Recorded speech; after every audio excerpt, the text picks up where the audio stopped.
Greetings, humans. I suppose you are asking why one of my kind, the kindred, especially one of Clan Malkavian, would attempt to contact your race.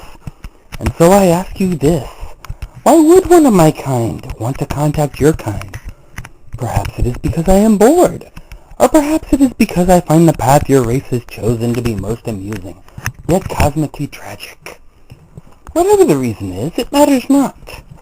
What matters is that I have chosen to do so, and what matters even more is that you have been open-minded enough to listen to what I have to say. I commend you.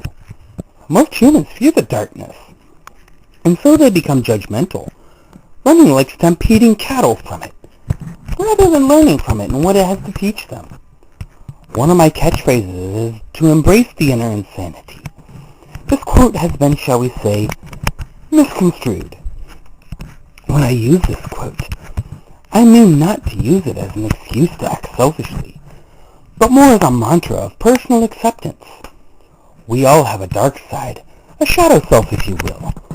With my kind it tends to be called the beast. Many of our kind have spent their entire lives attempting to deny the existence of this animal that rages within, and all they have attempted always have and always will inevitably fail. The same goes for humans. However, theirs is a different kind of beast. It tends to be one of self-absorption and self-superiority.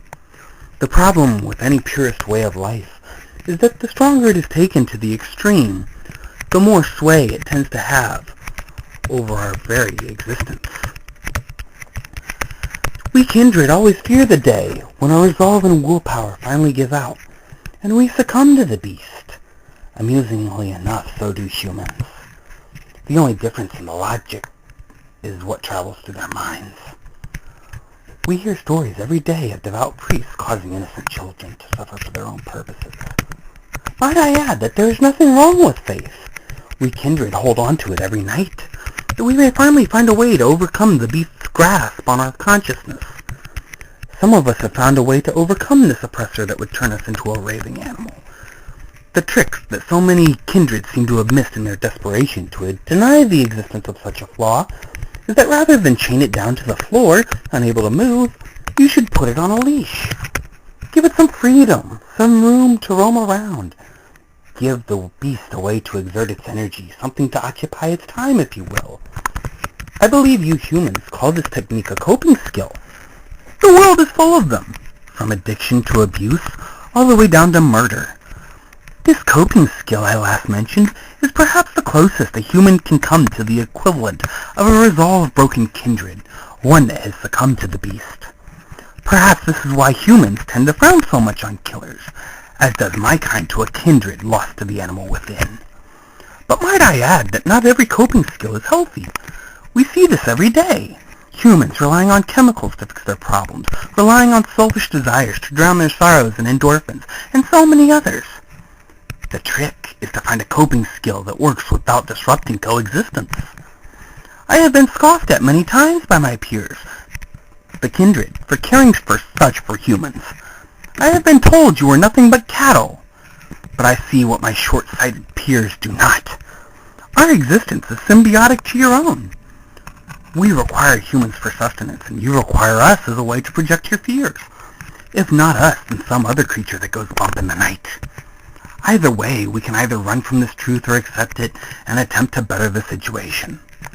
Just as kindred have consequences for their actions, so do you humans. The thing to realize is that we must all be responsible for the consequences of the actions that we choose. I assume I won't get a completely warm welcome with this podcast, but such is the way of philosophy of humans. I am ready for such insults to be slung.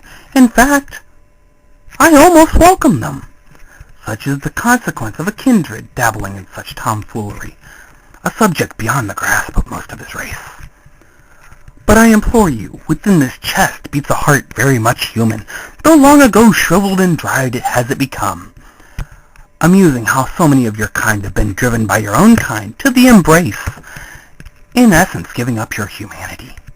But one never appreciates what one has until it is gone. Back to the subject of why I have started this podcast.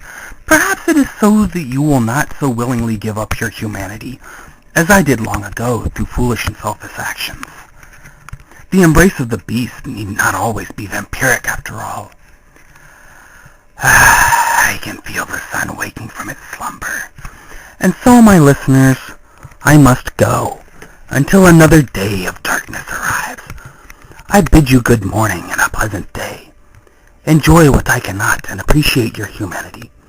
Do not give it up so easily, and that includes your intentions and actions. Until next time, farewell.